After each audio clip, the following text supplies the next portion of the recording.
I ran into this guy that I know the other day whose wife has left him for another man.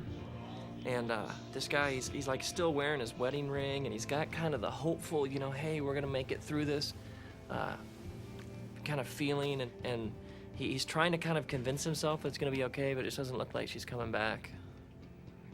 And this other friend of mine, she was telling me that she doesn't really have the same kind of beliefs as her family.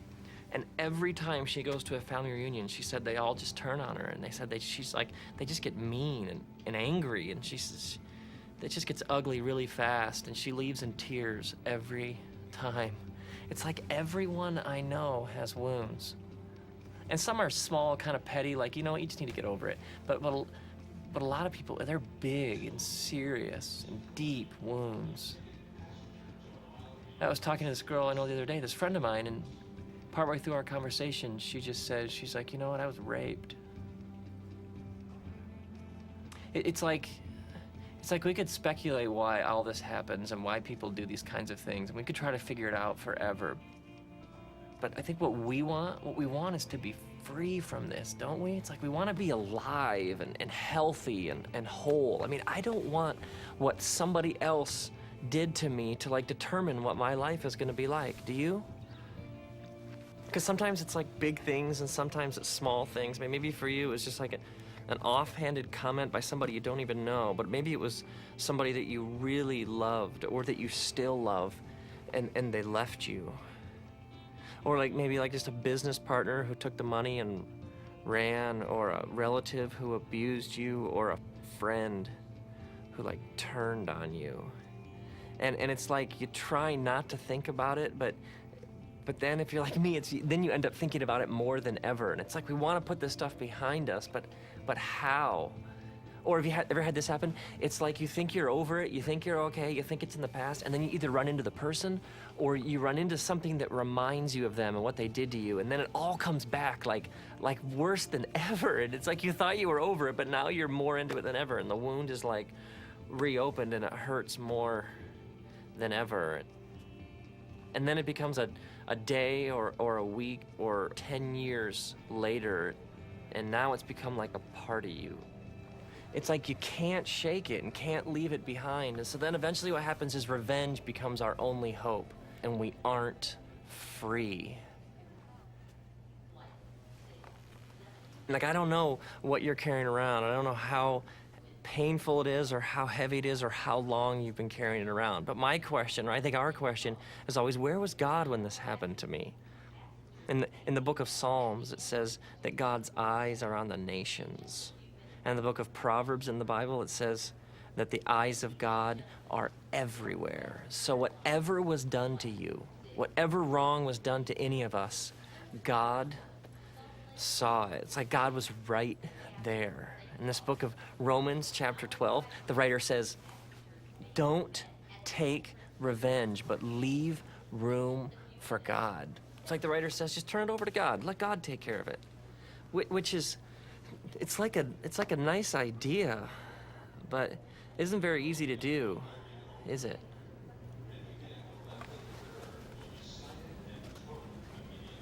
It's because like revenge revenge is like part of our world, isn't it? I mean, we talk like this all the time. And we'll say things like, I'll settle the score, or I'll teach them, or they'll learn not to mess with me. I mean, we talk like this all the time. But think about revenge. Think about revenge like at the deepest spiritual levels. I mean, revenge is really saying to God, God, I don't trust you to deal with this situation. This person wronged me, and I can't turn it over to you because I don't know what you're gonna do here. And so revenge is like saying, God, not only I don't trust you, but if I get revenge, then I can determine what happens here. I can control the situation. And so revenge is like saying to God, I don't trust you. I actually think I can do your job better than you can. And some friends of mine and I the other day, we were talking about this idea of what revenge really is at the deepest spiritual levels and how it's just an insane way to live. And my one friend starts telling this story. He says he used to have like golf balls in the glove compartment of his car. And so he'd be driving down the road and somebody would like cut him off or do something in traffic that got him mad. So he'd pull ahead of them and then he'd pull in front of them and then he'd take the golf balls out of the glove compartment and he'd like toss them out of his sunroof, hoping that they would like dent the car that had cut him off. And we're all laughing, but we've all done things like this, haven't we?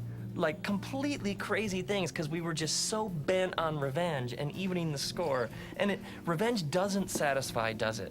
I mean, have you ever really evened the score? I mean, have you ever really gotten revenge and then felt good about yourself? It's because revenge doesn't work, does it?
I think this is why freedom is so central to Jesus' teachings. It's like right at the heart of his message is this simple claim that God has forgiven us of all of our sins, doesn't hold any of our past against us, because none of us have clean hands, do we?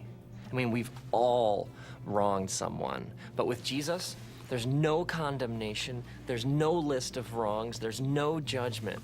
It's like the cross is God's way of saying, like, I don't hold your past against you. See, some people have a warped view of God, that God's like waiting to just like punish them for any wrong thing they do. And so even when it comes to doing the right thing, like in this case, forgiveness, there's this paranoia that if they step out of line at all, God's like waiting right there to squash them. And so like any runny nose or any freak accident, anything bad that happens, people assume is like God punishing them because they weren't doing the right thing at that time, or that everything's some sort of judgment or punishment. But this isn't the kind of picture that Jesus paints of God. Jesus gives us these pictures of a God who's like full of love and grace and mercy and forgiveness, who like keeps pursuing us and who keeps insisting that his way is the best possible way to live. So when I forgive somebody, I'm giving them what God has given to me. Have you ever heard somebody say that like because of something that was done to them, they've been like, you know what? You don't understand. What they did to me is so horrible, I will never forgive them. I can't forgive them for what they did. But like, what if God said that? But what about those people, like the kind that are gonna hurt us again and again? And we may forgive them, but they'll just keep hurting us. There's this proverb in the Bible that says, like a dog returns to its vomit, so a fool returns to their folly. It's like some people are destructive and they're toxic and they're gonna wrong us and they're gonna do it over and over again. And the relationship may never go back to how it was.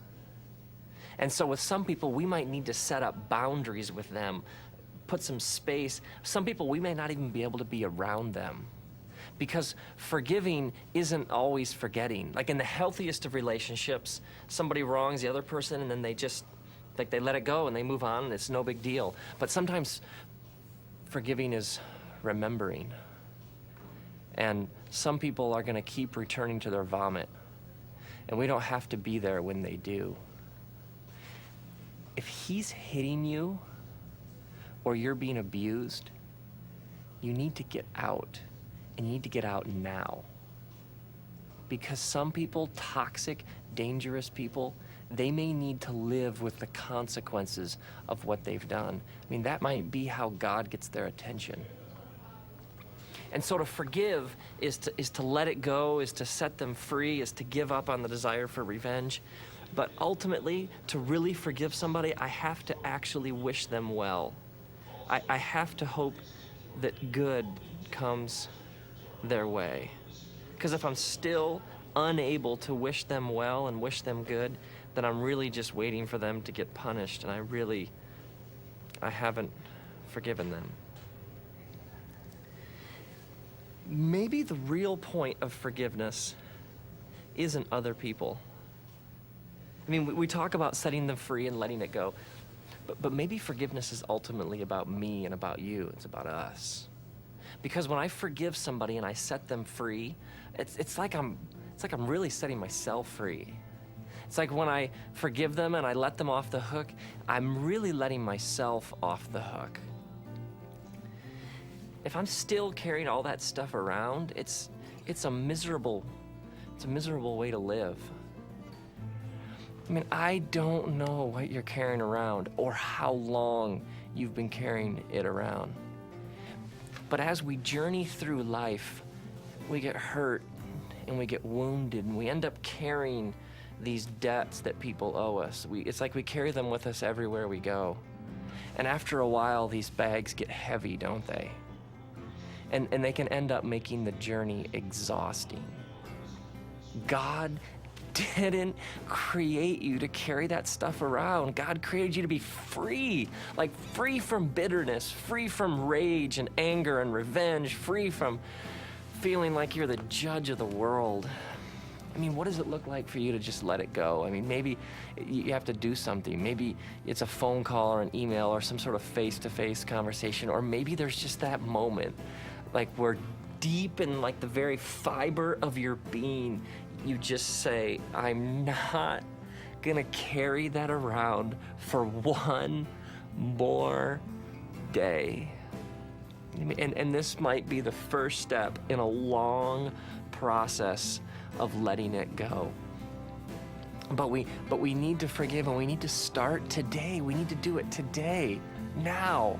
I mean, forgiving is an action. It's something you do. So may you forgive as you've been forgiven. May you give to others what's been given to you.